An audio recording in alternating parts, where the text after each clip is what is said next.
El NFL Draft está en los libros de historia y venimos aquí a calificar cada una de las 31 selecciones que nos dejó el primer día del draft.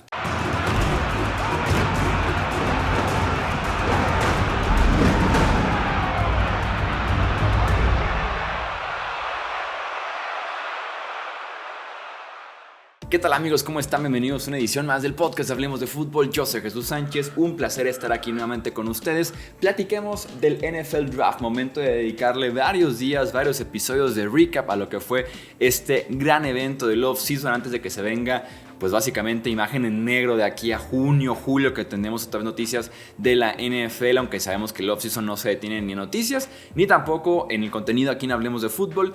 Yo soy Jesús Sánchez y me acompaña Wilmar Chávez para poder calificar cada uno de los picks de primera ronda. Wilmar, bienvenido, ¿cómo estás? ¿Qué onda, Michu? Estoy bien. Siempre a gusto ahí a desquitarnos un poquito. Ya tuvimos las reacciones en vivo, pero hoy vamos a soltar un poquito más de el análisis, un poco más en frío. Sí, exactamente, en un plan un poquito más tranquilo. Y antes de arrancarnos con las calificaciones, además de recordarles que se suscriban aquí si están en el canal de Twitch de Hablemos de Fútbol, suscríbanse, síganos para más contenido en vivo, y también si están en el canal de YouTube de podcast de Hablemos de Fútbol, también suscríbanse porque nos ven un montón de personas que no están suscritos, que no se enteran de que tenemos video también prácticamente todos los días en este canal. Habiendo dicho eso, les ahorro el comentario, les ahorro un draft se califica dentro de 3 a 5 años. No pueden ver el futuro. No hay forma de juzgar una selección del draft si no la han visto en el campo. Les ahorro todos esos comentarios, ya lo sé. Ya lo sé. Este ejercicio simplemente es un ejercicio de posición en la que fue seleccionado este jugador, el talento del jugador, necesidad, si fue temprano, si fue justo, si fue tarde. Simplemente un análisis, una relación de todos los aspectos que pueden hacer que sea un buen pick hoy por hoy, a unas cuantas horas de que se acabó el draft, o un mal pick que se puede convertir después en el mejor pick en la historia en caso de que el jugador rebase las expectativas, ¿no? O que rebase el valor que tenía en su pick original. Entonces, sí, yo sé que no se tiene que calificar un pick horas después de que acabe el draft, pero es simplemente un ejercicio para saber quién lo hicieron bien de bote pronto, a unas escasas horas de que se acabara, y quiénes pudieron haber tomado mejores jugadores, aunque ya veremos en un futuro. ¿Algo más que agregar al respecto, Wilmar? No, pues que básicamente esto va conectado con el simple hecho de analizar prospectos, de incluso rankearlos como uno lo hace. O sea, todo el ejercicio previo va de la mano en sentir que se hace o no se hace un buen draft así, en caliente, básicamente. O sea, las primeras impresiones. Ya lo que pase con el jugador va a ser otra cosa y claramente hace parte del análisis. Creo que también en algún punto es interesante regresar a esos drafts de hace 3, 4 años para evaluar qué tal bien o tan mal salieron. Pero creo que de plano descartar que en este momento no se puede opinar sobre si es una buena o mala selección, descartaría también el proceso de analizar los prospectos en la previa. Entonces va un poco de la mano con todo lo que venimos haciendo justo como antesala al draft. Habiendo dicho eso, vámonos a ir por selección. Por selección tenemos que arrancar en el puesto número 1, Panthers, Bryce Young, el quarterback de Alabama. ¿Qué calificación le das tú, Wilmar? Por cierto, del 1 al 10 de la métrica de hoy. Yo les daría un 8.5, hablando únicamente de la selección. Creo que es el jugador correcto por el valor posicional y por ser el mejor quarterback disponible de la clase. En cuanto a lo que les costó el pick, ya lo habíamos hablado antes, no lo voy a meter en la calificación. Yo fíjate que sí consideré cuánto les costó ese pick en la calificación y por eso les di un 8. Es un precio alto para un talento que sí es el mejor de su clase, es el mejor quarterback de este año, pero que no me parece tampoco generacional, sobre todo en la parte física, y por eso creo yo que sí es un precio alto el que se paga, pero como siempre hemos dicho, si le va bien al jugador se olvida prácticamente el precio que se pagó en el cambio, ¿no? Y si no, pregúntense cuánto costó Patrick Mahomes en ese cambio de Chiefs a Bills y ni se van a acordar seguramente. Y subieron del 27 hasta el 10. En el pick 2, CJ Stroud, el quarterback a los Houston Texans. Para mí es el mismo proceso en este punto, entonces les voy a dar la misma calificación, 8.5. Yo no era el más enamorado de que los Texans tomaran un quarterback aquí, pero si se quedaron en el pick 2, lo correcto era tomar un quarterback y no como los rumores que había en la mañana que podían ir por otro lado. Yo también les di un 8.5 por el jalar el gatillo con la posición más valiosa y porque hablando de valor posicional no hay tanta diferencia. En tema de talento creo yo entre CJ Stroud y tal vez cualquier otro jugador en otra posición, y si le agregas el quarterback que se quedaron en su lugar y que el tipo puede ser el mejor quarterback en la historia de la franquicia muy fácilmente, debo de darle una buena calificación aquí a los Houston Texans. En el pick número 3, Will Anderson, también los Texans, el Edge de Alabama. Siendo que me encanta Will Anderson, yo aquí les voy a dar un 7 y fundamentalmente es por lo que hicieron con el pick. Un equipo con un roster pobre como el de los Texans creo que no tiene por qué estar malgastando o gastando como tal capital de draft, capital futuro, más pensando que probablemente esa primera ronda adicional de 2024 que invirtieron termine siendo un pick top 10. Entonces, por más que me encante el jugador, por más que creo que era el mejor de la clase, creo que el proceso es erróneo al subir y por eso lo castigo un poco. Al final de cuentas, el precio que pagan por Will Anderson es el precio de un quarterback premium, ¿no? O sea, el tercer pick global, el 33, primera del siguiente año, que como dices tú, probablemente va a ser un top 5, un top 10, un top 3, tomando en cuenta lo que han estado haciendo los Texans recientemente desde que no está básicamente Deshaun Watson, y una tercera ronda del 2024, que también puede ser un pick en el top 70 del NFL Draft. Entonces, en ese sentido, también yo no soy muy fan del precio. Tiene que ser un jugadorazo Will Anderson, tiene que ser un pass rusher de All Pro. Y el tipo tiene producción, no tiene tantas herramientas en ese sentido como otros pass rushers que pueden valer eso, como los Bosa, por ejemplo, en caso de que quisieran pagar un precio alto por un pass rusher exterior. Pero también les tengo que dar en ese sentido un 7 a los Texans, porque hoy por hoy proyecciones que tiene Las Vegas para el siguiente draft, y Arizona tiene 2 picks en el top 3 por este cambio de Will Anderson. Es un precio altísimo. Negociazo para Arizona en ese pick. Totalmente. Los Indianapolis Colts en el puesto número 4 con el quarterback Anthony Richardson. Yo les di una calificación de 9. Quedándose con el que en mi opinión era el quarterback más talentoso, hablando solamente del físico, de toda la clase del draft. Además de que se quedan en su posición y que hablamos de que es el tercer quarterback seleccionado y que de todos modos me parece un valor muy bueno y un jugador que puede cambiar a esa franquicia que viene de quarterbacks que son como lo contrario, ¿no? Como Philip Rivers y Matt Ryan. De acuerdo, yo me voy a quedar con el 8-5, pero aplaudo mucho a los Colts porque me parece valiente ir por Anthony Richardson en este punto. Era básicamente ir por el tercer quarterback del board. Seguramente no era el tercero de su board, pero ir por el tercer quarterback aquí o el segundo mejor jugador overall de la clase. Y creo que van bien por un arma muy interesante en la posición de quarterback y me gusta mucho. Los equipos mienten, obvio. Y según Jim Irsay, que el tipo miente en exceso también, el dueño de los Colts, según él, si tenían la primera selección global hubieran ido también por Anthony Richardson, por lo mismo el potencial y la parte física que te daba Richardson, que no te daban seguramente ni Bryce Young ni CJ Stroud. De acuerdo, el upside es claramente Anthony Richardson, por donde se lo vea, es el upside más grande de toda la clase en la posición. En el puesto número 5, Seahawks con Devon Witherspoon, el cornerback. ¿Qué calificación les das? Yo les voy a dar un 8-5 también. Me parece espectacular lo de juntar a Witherspoon con Tariq Woolen en este punto. No era necesariamente una gran necesidad de los Seahawks, pero es una posición premium y me parece que en la medida en que tienes la oportunidad de atacarla, me parece bien hacerlo. Sí. Termina con uno de las mejores parejas de cornerbacks jóvenes en la liga.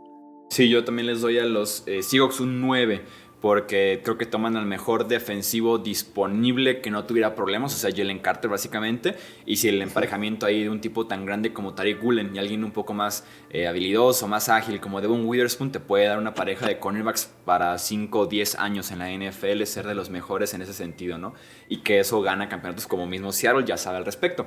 En el número 6, Cardinals, tenemos a Paris Johnson, el tackle ofensivo de Ohio State. Yo le di a Arizona aquí un 8. Suben por Paris Johnson. Respeto el hecho de que van por el mejor tackle ofensivo, el que es el tackle ofensivo más puro que te puedes imaginar dentro de 5 años, siendo los mejores 10 tackles izquierdos de la NFL. Me parece que ese tipo sí es Paris Johnson y por eso les doy un 8, con todo que tienen que subir al puesto de Detroit.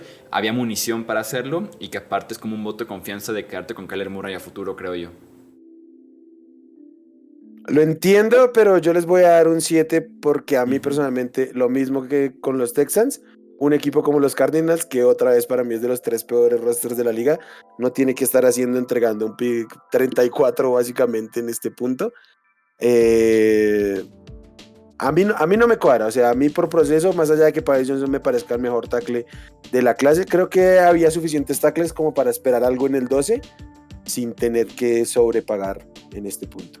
Te hubiera caído tal vez un Peter Skoronski, lo cual a mí sí me hubiera generado, por ejemplo, mucha incomodidad tener a Skoronski en lugar de tener a Paris Johnson, que es como el rango. Yo en ese sentido, por eso sí aplaudo el buscar por lo menos el tackle número 1 y que me parece el tackle más puro, el que tenía un poquito de menos dudas como Skoronski, como Broderick Jones, por ejemplo. Sobre todo si quieres que sea tu tackle izquierdo, que creo que puede ser el plan a futuro, quitando a DJ Humphries de ahí. Sí, yo estoy de acuerdo en términos de la elección del jugador, pero estoy evaluando de plano aquí también el proceso, un cambio que se da durante el draft, y yo creo que por más que sea una posición premium y el jugador correcto, cuando estás en la parte baja tienes que cuidar tu capital. En el 7, Tyree Wilson, el Edge se va a los Raiders. Yo les di un 8, me parece un pick seguro, un pick confiable, que es lo que tenía que hacer Raiders en este caso, teniendo tantos problemas recientemente y con tan poca mecha gerente general y head coach, creo yo, en esa franquicia. Yo a los Raiders les doy un 9. Creo que aquí la decisión era entre Tyree Wilson y Jalen Carter, y por ser los Raiders me parece correcto que no fueran por Jalen Carter, por su historial y todo el tema. Entonces me parece el pick correcto porque supongo que en su board el mejor jugador disponible, una posición premium y una posición de necesidad en los Raiders. Por más que esté Max Crosby, claramente hay una necesidad del otro lado y en general en profundidad en la posición de Edge. Sí, y un tipo que estaba proyectado por ahí en el top 2, top 3, veremos qué pasa con Chandler Jones, pero sí, puede ser una necesidad mucho más grande a futuro, y pues llega Tyree Wilson, que es un pick un poco más seguro, como dices tú, que Jalen Carter, por ejemplo. En el número 8 se pone buena la cosa, porque tenemos a los Falcons con Bijan Robinson, el corredor. ¿Qué calificación le das tú a los Falcons con Robinson? Yo les voy a dar un 6-5 a los Falcons con Bijan Robinson. Siendo probablemente el mejor jugador ofensivo de toda la clase, no tiene absolutamente nada que estar haciendo en el pick 8 y en un roster como los Falcons para este momento. Yo le di a Bijan Robinson un 7, porque justamente eso, ¿no? O sea, me parecía que Robinson podía caer bien en un roster competitivo, en un roster completo, en el que los snaps que tendrá en sus primeros 4 o 5 años en la NFL, que lo convierten ya en un running back top 10 pagado de la posición, esa posición de ese pick número 8, y que aparte hemos visto que los running backs tienen un tiempo de vida de 4 o 5 temporadas hasta los 27, 28 años, tienen que ser acarreos y recepciones significativas, y darle esas recepciones y acarreos significativos a un equipo en reconstrucción, con todo lo que te puede brindar Bijan Robinson, tiene que ser un tipo de All Pro para poder justificar durante 4, 5, 6 temporadas este pick. Entonces también estoy de acuerdo, y por eso le doy a Bijan Robinson en este puesto número 8 un 6.5.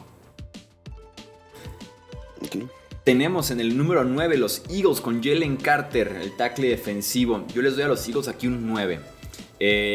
Para mí el mejor defensivo que tenía, el mejor jugador en general de esta clase de 2023, Jalen Carter, por el talento, por el desarrollo, por el físico, la producción. Aún así, con todo y que en el pick número 9 es uno de los mejores valores de todo el draft, no les voy a dar la calificación de 10, porque sí siento que hay un tema extracancha importante, y que no solamente lo que ya conocíamos del accidente que tuvo, que cobró la vida de 2 personas, también la parte del Pro Day, el Combine. Tenemos también un reporte, por ejemplo, de ESPN y de NBC, que decían que con los equipos, una práctica muy común es los equipos comunicarse con los coaches de las universidades para preguntarles detallitos sobre los jugadores. Obviamente se espera que la universidad, que está muy interesado en que el jugador dé el salto, porque le conviene tanto al jugador como al coach como a la universidad en la parte monetaria y de nombre, tienen que empujar hacia adelante, ¿no? Decir, sí, claro, es el mejor jugador de este programa, líder y demás. Y según NBC, los coaches de Georgia advirtieron a los equipos de la NFL el tipo tiene ciertos detalles de inmadurez, indisciplina y demás. Entonces como que en ese sentido sí me deja mucho la duda, pero reconozco que es un roster muy completo de muchos líderes probadísimos, ganadores de Super Bowl y demás, como que puedan llevar por el buen camino un talento tan grande como el de Jalen Carter.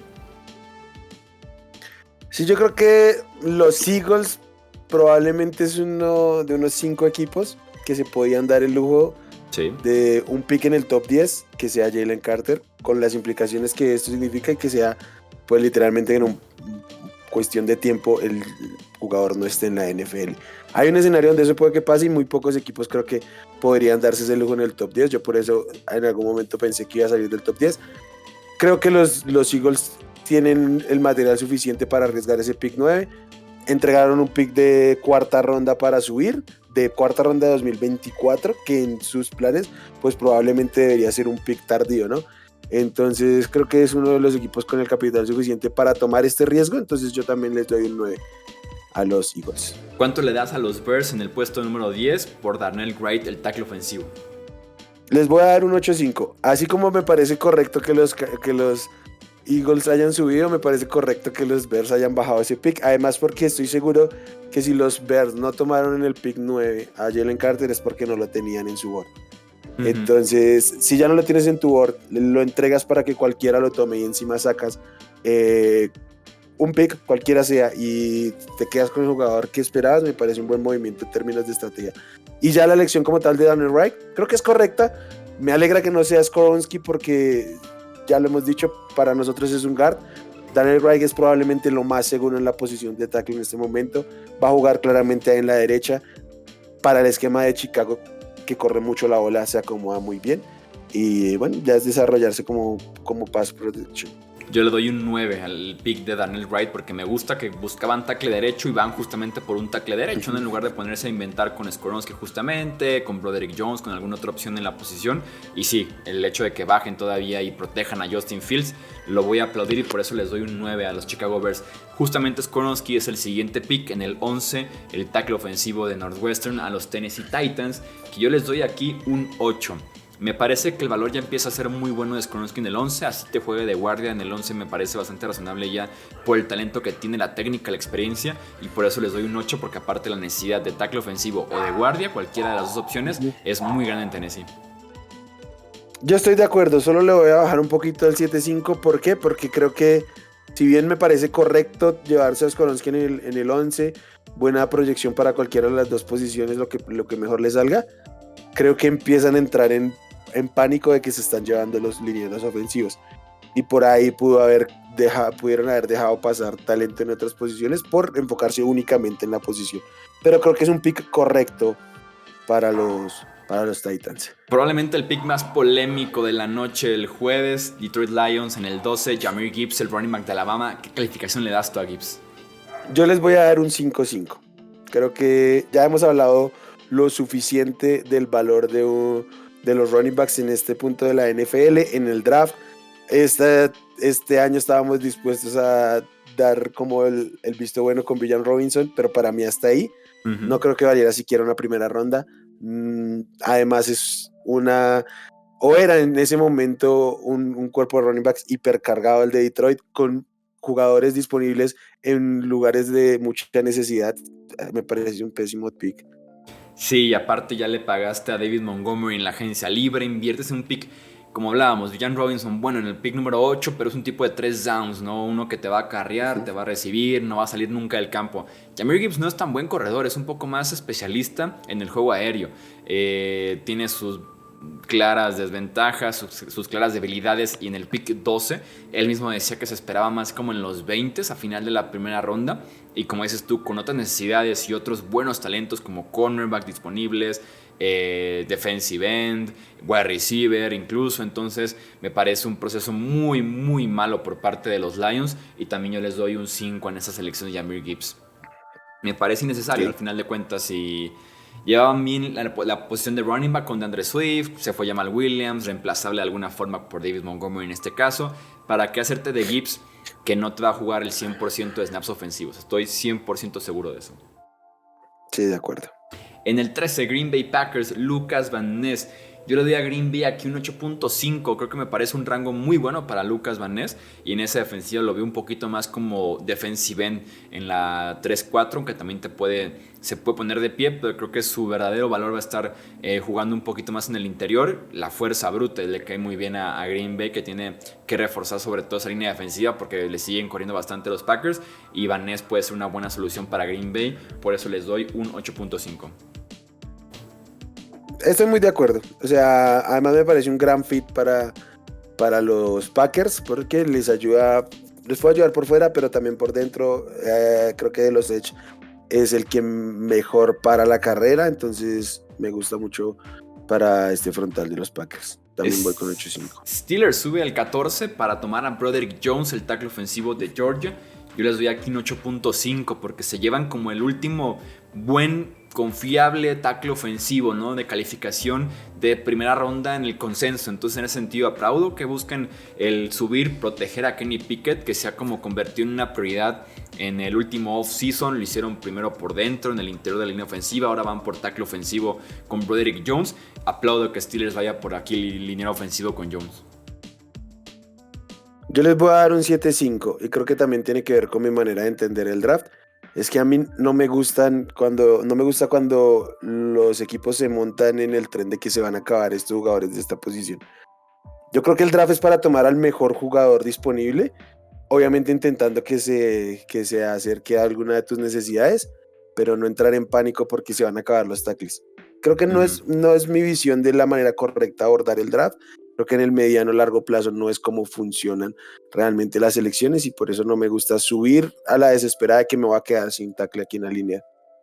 Creo que si tal vez en tu draft board tienes como a Broderick Jones como el último tackle ofensivo que lo puedes ver como tackle izquierdo titular en la NFL, tanto en el presente como en el futuro, vale la pena dar ese brinco porque sabemos que tackles izquierdos en la NFL no crecen en los árboles y es muy complicado conseguirlo ahorita ya en mayo.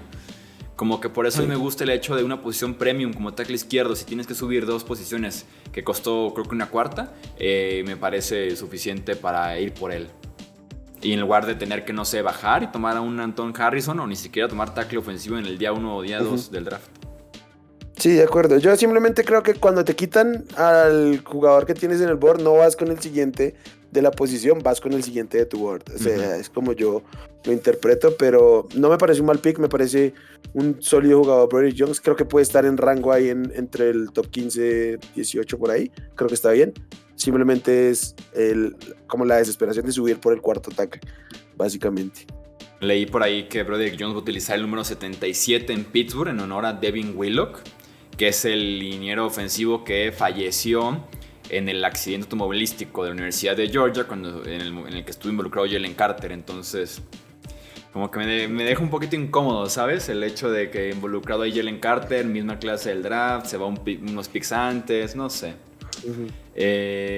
Ok, en el 15 los Jets, Will McDonald, el pass rusher. ¿Cuánto le das a los Jets aquí? Yo les voy a dar un 6. Creo que quien haya estado en la transmisión del draft se va a dar cuenta que yo no me gustó este pick. Para mí no era un jugador de primera ronda, no está ni cerca de ser el siguiente edge en mi board. Me parece, ya saben lo que yo opino sobre los jugadores que van a empezar su carrera con 24 años. Creo que había mejores opciones incluso en la posición para los Jets. Siendo un buen jugador Will McDonald, creo que no está ni cerca de un rango considerable para él.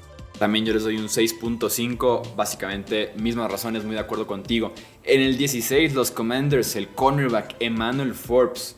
Yo aquí les doy un 5.5 a los Commanders porque me parece que había mucho mejores opciones, sobre todo opciones más seguras en la posición, como Christian González, por ejemplo, que se va un pick después. Estaba Deontay Banks todavía disponible, que se va en la misma división incluso, lo cual lo hace creo que todavía un poco peor. Y por eso les doy un 5.5 a Commanders con Forbes. Yo estoy de acuerdo, les voy a dar un 6. Sí me gusta Forbes. Este tiene toda la pinta que es de los picks que luego nos van a perseguir porque dijimos que había mejores cornerbacks que él. Porque finalmente, o sea, creo que el proceso de tomar un cornerback aquí para los Commanders está bien. Lo que pasa es que a mí no me encanta el nombre que tomaron, habiendo otros disponibles. Lo que tenemos claro es que para ellos este era su cornerback 2, seguramente. Entonces, como que lo vamos a criticar porque no se amolda al consenso aunque el proceso parece el correcto. Entonces sí, pero igual yo tengo 3 o 4 cornerbacks que me gustan más que Manuel Forbes. Entonces, y tal vez Washington como que ha castigarlos. coincidido recientemente que no han ido tan por el consenso, ¿no? Como que han demostrado tener un draft board un poquito diferente con Jamin Davis, con Jahan Dotson incluso, o sea, que valoran un poquito más otros aspectos y que no van con tan la corriente de alguna forma. Y que no tienen nada de malo al final de cuentas. En el 17, los New England Patriots con el cornerback Christian González. Yo aquí les di un 9, me parece un gran pick González en el 17. Un tipo que era top 10 probablemente de esta clase del draft. Atleta puro, versátil, con experiencia. Entonces me gusta mucho porque aparte cubre necesidad en New England de tener un cornerback 1 probablemente que te juegue por fuera realmente. De acuerdo, yo les voy a dar un 9.5. Creo que se les juntaron 3 cosas muy bien a los Patriots y que lo supieron hacer. La primera fue que cuando bajaron, acumularon capital y para mí eso siempre está bien. Y la segunda es que cuando acumularon este capital, le quitaron probablemente el tackle a sus rivales divisionales, los Jets, porque pues los Steelers tomaron a Broderick Jones en la cara de los Jets. Todos sabíamos que los Jets si podían iban a tomar un tackle, entonces les termina saliendo como este daño colateral para los Patriots, y luego se quedan con un jugador que para mí es top 5 de la clase, que para mí es el mejor en su posición y que tiene un potencial tremendo, sobre todo ahora entrenado por Bill Belichick. Vamos al número 18, los Lions, linebacker Jack Campbell.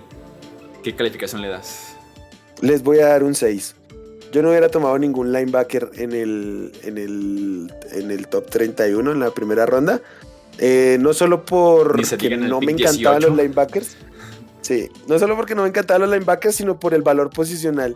Y encima es un linebacker muy unidimensional en el pick 18, teniendo tantos huecos, tanto talento disponible en defensiva, todos los wide receivers incluso. Entonces no, yo estoy muy fuera de este pick de Jack Campbell. Yo les di un 6.5 a los Lions porque sí, justamente no me gustaba ningún linebacker de primera ronda. Y creo que esa defensiva se hubiera beneficiado un poco más de defensiva secundaria o línea defensiva sobre un linebacker, que como hablábamos ya, valor posicional pues es de lo menos valioso en una defensiva, el linebacker central, y más cuando es un tipo tan chapado a la antigua, se podría decir, como Campbell, que es tan grande y tan de juego terrestre en lugar de ser un poquito más atlético y de juego aéreo, ¿no? En el 19, Tampa Bay Buccaneers, el tackle defensivo Calijah Kancey, yo les doy un 7. Tenía mis dudas con Kancey, sobre todo por el tamaño, porque creo que en la NFL dobles equipos no existe, línea de gol no existe, depende mucho de poder penetrar en ese sentido, juego terrestre es muy complicado que tenga un impacto, y me incomoda un poco el hecho de que Todd Bowles, el head coach, se enfoque tanto en la defensiva. O sea, en qué momento voltean a ver a la ofensiva que tienen ahí a Baker Mayfield, Kyle Trask, dudas en wide receiver 3, dudas en tight end, dudas en tackle ofensivo, sobre todo tackle derecho, que Tristan Wirfs juega al lado izquierdo. Entonces, ¿por qué enfocarse todavía más en la defensiva? Wirfs va a jugar ya al lado izquierdo. Ya fue. ¿Van a mover a la izquierda? Sí, ya la van a mover al lado izquierdo. Sí, y a mí no me encanta que la haya Kancey, se lo decía a Pete ese día en la transmisión. Creo que depende de su explosión en el primer paso, y si no, no tiene muchas herramientas con las cuales ganar. Y a mí no me parece que sea una explosión élite en la NFL. Entonces, creo que sí es un gran fit para él, porque pues Vita Vea básicamente agarra 3 personas en esa línea y le va a dar campos en los cuales va a poder producir. Pero para mí no era el jugador siguiente en la posición. Creo que había mejores opciones con mayores herramientas y mejor desarrollo. Creo que el 7 me parece un buen número. Tenemos en el puesto número 20 Seahawks, el wide receiver Jackson Smith en Jigba. ¿Qué calificación le das? Yo les voy a dar un 9. O sea, en el 20 tener la oportunidad de elegir al que evidentemente para ellos es el mejor wide receiver de la clase, que además se acopla muy bien al cuerpo de receptores que tiene en este momento. No hay mucho más que decir. O sea, el tipo está para salir mañana a jugar en la NFL.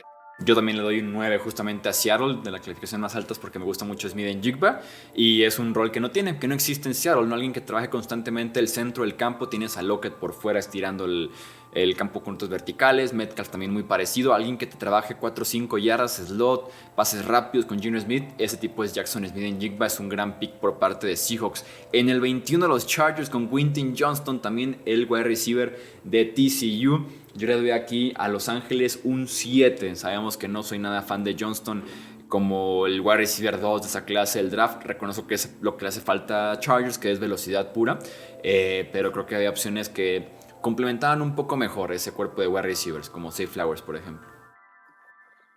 Yo les voy a dar un 8 porque yo en cambio sí creo que Quentin Johnson era el mejor wide receiver disponible en este momento. A mí me gusta el fit, más allá de los peros que ya le hemos hablado sobre Quentin Johnson. Pero me gusta, creo que quedan con un muy sólido cuerpo de wide receivers si es que están todos sanos, y si no, pues tienen mejores alternativas de lo que tenían el año anterior. Sin duda alguna, por lo menos velocidad, alguien que te pueda estirar un poquito más el campo de lo que tienes con Mike Williams y Keenan Allen. En el 22, Ravens con Zay Flowers, el wide receiver, yo les doy un 8. Creo que me parece buen fit Lamar Jackson, que trabaja mucho el centro del campo, poder dejar a Flowers justamente para trabajar esa zona del campo y dejar un poquito más a Odell Beckham, a Rashad Bateman por fuera, y todo lo que sea apoyar a Lamar después de abandonarlo durante temporadas enteras con coordinador ofensivo, con wide receiver, esquema y demás, me parece una gran opción para Ravens, en este caso que ya le pagaste a Lamar. Ahora trabaja a favor de Lamar en lugar de en contra, que es lo que parecía a veces que hacían en Baltimore. Le doy un 8 a Zay Flowers. Yo le voy a dar un 7.5. Entiendo y comparto lo que estás diciendo. Simplemente yo tengo una valoración un poco inferior sobre el jugador como tal, pero creo que el proceso es el correcto. Había que darle otro receptor a esta ofensiva porque han carecido de mucho talento ahí. Y el cuarto wide receiver consecutivo, Vikings, va por Jordan Addison en el 23. ¿Qué calificación le das? Le voy a dar un 8. Yo creo que, pese a que es el cuarto wide receiver, creo que hacen lo correcto los Vikings llevándoselo, porque pues en este momento es Justin Jefferson y poco más. Entonces es un perfil que además se acomoda mucho a Justin Jefferson. Creo que va a ser de los más productivos en su primera temporada, justamente por la cantidad de armas ofensivas que hay en este momento en Vikings. Se complementa muy bien, no solo con Jefferson, sino creo que también con TJ Hawkinson. Y con el sistema de Kevin O'Connell, ¿no? Creo que va a ser un tipo que va a estar constantemente abierto, va a producir. También yo le doy un 8 aquí a Vikings, a pesar de que se lleva al cuarto wide receiver en el orden. Tal vez para algunos será el segundo o hasta incluso el mejor wide receiver de esta clase del draft, Jordan Addison. En el 24, Giants va por Deontay Banks. Yo aquí les doy a los Giants un 9. Creo que Deontay Banks es un tipo que tiene ese potencial por lo que mide y por lo que corre, que hemos visto que es un perfil probado ya de alguna forma en la NFL, ¿no? Agilidad además, es muy físico, y la necesidad que había en Nueva York de un cornerback número 1 o de un cornerback en general para dejar de ser quemados cada domingo era muy muy grande, y por eso le doy a los Giants un 9, que suben un poquito para asegurar a Deontay Banks, pero que después de una seguidilla de cornerbacks en los 10 con Washington, con Nueva Inglaterra, le cae una buena opción a Nueva York. De acuerdo, me gusta mucho el 9. Deontay Banks es uno de los perfiles físicos y atléticos más importantes en la clase de cornerbacks, por tanto uno de los mayores potenciales. Creo yo que en este momento es el cornerback que mejor juega hombre a hombre de esta clase. Entonces a mí me gusta mucho lo de Deontay Banks, y pues la necesidad de cornerbacks de los Giants, ni para qué mencionarlo. En el 25, los Bills por el tight end Dalton Kincaid, que se le adelantan a los Dallas Cowboys. ¿Qué calificación le das? A mí este pick me encanta. Yo creo que era un jugador candidato a salir por ahí en el top 15 en términos de talento y de proyecciones. Yo les voy a dar un 9. Creo que puede ser un arma muy muy importante desde el día 1 en los Bills. Creo que pueden hacer cosas muy interesantes con Dawson Knox y con el cuerpo de receptores que tienen ahí. Buffalo fue el equipo que menos set de 2 tight ends utilizó la temporada anterior. Leí por ahí la estadística. Vamos a ver mucho de eso. En lugar de tener un wide receiver 3 en el campo, tienes a doble tight end, que te abre un poco más la posibilidad, incluso en el sistema ofensivo, de poder hacer más cosas. Y sí, Kincaid me encanta. Me parece incluso que Kincaid era el mejor pass catcher de esta clase del draft, y que en el orden se va como el quinto, ¿no? Después de 4 wide receivers. Si sumas por ahí a Jahmyr Gibbs, pues es el sexto pass catcher que se va en esta clase del draft. Me parecía por mucho el mejor de todos. ¿Te parece que tiene mejores manos que Jason Smith-Njigba? No tanto pass catcher como en tema de las manos, sino en general un tipo que recibe pases como para mezclar wide receivers y tight ends. Ajá, más bien como que voy por esa parte de pass catcher. Interesante. Creo que si por ejemplo, si tu ranking, ¿cuál sería si sumas a wide receivers y tight ends? Si los juntaras. Creo que sí podría estar ahí, Uh-huh. Es que a mí me gusta mucho Michael Mayer, es mi tight end 1, pero no precisamente porque sea el mejor receptor. Sí. O sea, su habilidad como tal para el receptor claramente es mejor que Kincaid. Lo que pasa es que yo creo que Mayer tiene más potencial de hacer más cosas. pero Y que en Buffalo, te lo para el puedo skill comprar, set que ¿eh? buscan, como que Kincaid encajaba muchísimo más que Michael Mayer, por Muchísimo ejemplo. más. Sí, claramente. Mejor un Claramente. tipo que esté abierto como wide receiver 3, ¿no? Y que te dé Ujú. mucho en zona roja y estirando sobre todo el centro del campo, siendo vertical por el centro del campo. En el 26, los Cowboys, Massey Smith, el tackle defensivo, el gigantesco Massey Smith. ¿Qué calificación le das a Massey Smith? Yo le voy a dar un 7. Creo Ujú. que, creo que le va a ir bien, ¿eh? Pero creo que podían haber abordado esto de otra manera. Claramente les robaron a Kincaid Sí. en la cara. O sea, hubieran ido corriendo si es que les caía Dalton Kincaid aquí. Pero bueno, atacan una posición de necesidad, un perfil que sí que necesitaban, el de ayudarse un poco a parar ahí la carrera. Simplemente yo creo que había más talento disponible en otras zonas del campo, que podían haber enfrentado esto del interior de la línea ofensiva un poquito más atrás. Me parece un jugador sólido, pero no me parece un pick espectacular en este punto. Creo que no mencioné, yo le doy un 9 a Bills por Kincaid y a Dallas un 8. Creo que había necesidad, como dices tú, es un perfil que puedes encontrar más adelante, aunque específicamente un tipo de 330 libras como Massey Smith con buen motor y que No había. se mueva así no existía. No había nadie más como él este draft. Y te libera un poquito más a los linebackers, te frena el juego por tierra, entonces en ese sentido le doy a Dallas un 8. En el 27, Jacksonville baja 2 veces por Anton Harrison, el tackle ofensivo de Oklahoma. ¿Qué calificación le das a Jacksonville? Yo les voy a dar un 8. Lo que más me gusta es que bajan del 24 al 25, bajan del 25 al 27. Me parece que es el proceso correcto. Y además creo que se quedan con el jugador que probablemente hubieran elegido desde el primer pick, porque tienen problemas en la línea ofensiva.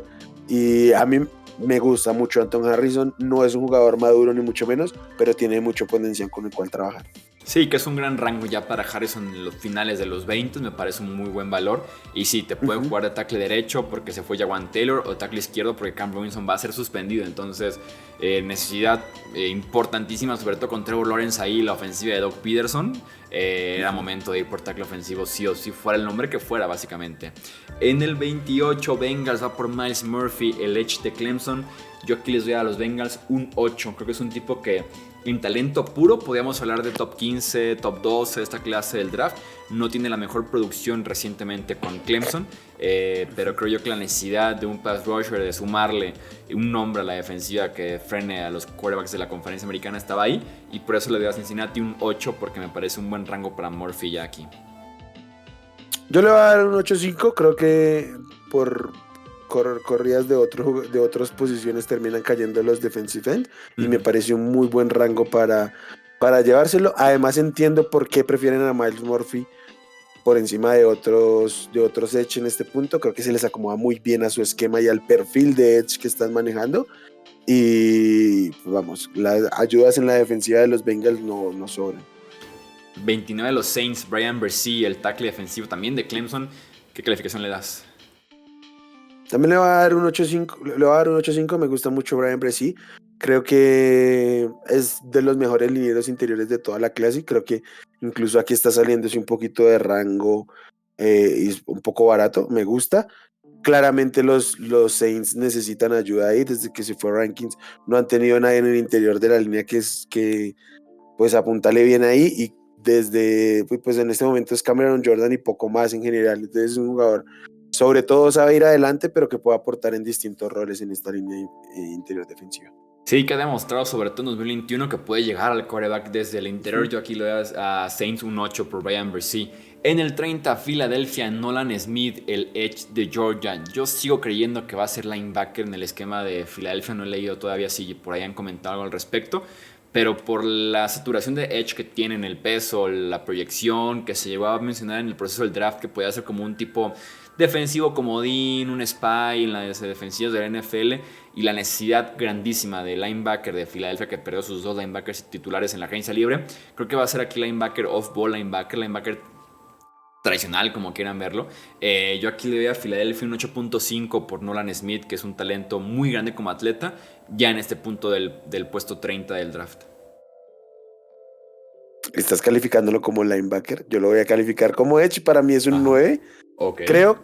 Creo que tiene muchísimo potencial en este esquema, que se saca las capturas de donde sea para desarrollarse muy bien. Seguramente no va a ser hiperproductivo desde el principio, pero con la capacidad atlética que tiene, va a sufrir un poquito por el tamaño, eso sí. Tiene mucho de dónde ganar. Y sobre todo en este punto, en este equipo que no necesita ser la estrella ni mucho menos. Va a entrar en una rotación y creo que en cuestión de un par de temporadas va a ser muy, muy sólido. ¿Tú sí lo ves que se mantiene como hecha en esta defensiva incluso a futuro? Especialmente a futuro. Creo que lo pueden involucrar un poco más híbrido empezando, justamente por las necesidades. Pero yo no creo que lo desarrollen en base a esa necesidad, sino que lo van a desarrollar en base a su potencial, que es empezar a involucrarlo más y más en el pass rush. Seguramente lo utilicen mucho como linebacker en jugadas de primer y segundo down, y en jugadas de pase marcado vaya a ir a acompañar la línea. Y para cerrar el pick 31 de esta primera ronda tenemos a los Kansas City Chiefs, los campeones, yendo por el edge, Félix Anudike-Uzomah. ¿Qué calificación le das? Yo le voy a dar un 7-5. O sea, creo que de pronto puede estar bien para Edge en este rango, como Edge, pero creo que había más talento disponible en otras posiciones y que por ahí pudieron haber aprovechado. También creo que me quedé esperando un poquito que intentaran subir, pero creo que los tackles se les fueron de rango. Es como el análisis que puedo hacer sobre la posición, porque claramente era lo que más le surgía atacar. Entonces 7-5 porque creo que es un buen jugador, creo que sí, ya está casi en rango, pero no es mi elección favorita de la noche. Es un tipo grande, en ese sentido creo que encaja bien porque la línea defensiva de Kansas City en general es grande, ¿no? No se enfocan tanto como en la agilidad, en ser un poquito más habilidosos, sino más bien en tamaño, y creo que en ese sentido queda muy bien. Un talento local, yo aquí lo veo a Kansas City también un 7.5. Creo que cubre la necesidad, no es tal vez el mejor jugador, seguramente hicieron llamadas para salirse de aquí, teniendo todavía por ahí a Will Levis, a Joey Porter Jr., no consiguieron eso, pues fueron por su mejor jugador disponible, que encajara también con la necesidad de acompañar a Karlaftis como edge en esa defensiva que perdió a Frank Clark en este off-season. Muy bien, pues vamos a dejar hasta aquí estas calificaciones de lo que fue el primer día del NFL Draft. Que nos digan en comentarios en YouTube, que nos digan en comentarios también en redes sociales, Twitter, Facebook, Instagram, ¿qué opinan? ¿Qué calificación le darían a su equipo? ¿Qué calificación cambiarían incluso de las que estamos aquí repartiendo de esta primera ronda? Y suscríbanse porque viene más contenido de análisis post NFL Draft y lo que venga también en los experimentos que se nos ocurren a veces durante este off-season. A nombre de Wilmar Chávez tendremos más contenido, como les digo, con el buen Wilmar y con otros colaboradores aquí en Hablemos de Fútbol. Yo soy Jesús Sánchez. Recuerden suscribirse, compartirlo con otros amantes de la NFL y nos vemos en la próxima.